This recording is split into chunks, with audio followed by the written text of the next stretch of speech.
In Canada, DB2 PVC Conduit or duct and Rigid PVC Conduit are two widely utilized options for safeguarding and eroding electrical wiring.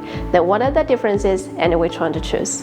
DB2 PVC Conduit, governed by CSA C22.2 number 211.1, is a lightweight and flexible conduit specifically designed for direct burial or encasement in concrete or masonry applications. Its thinner wall makes it easy to handle, cut, and install. The duct is resistant to soil chemicals and provides reliable protection in underground conditions. These qualities make it a perfect choice for protecting cables in buried infrastructure, such as utility networks, telecom systems, communications, and commercial buildings. Rigid PVC Conduit, certified under CSA C22.2 number 211.2, is a sturdier, thicker-walled conduit designed for more demanding environments.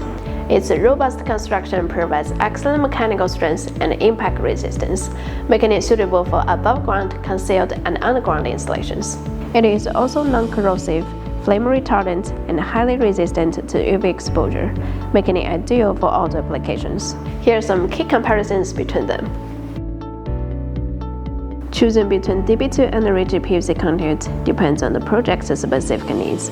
Balancing factors like installation environment, exposure to physical or environmental stress, and budget constraints. And ensure the conduit you choose complies with Canadian standard to deliver a reliable solution for your project. If you have any questions, leave us comments or email us.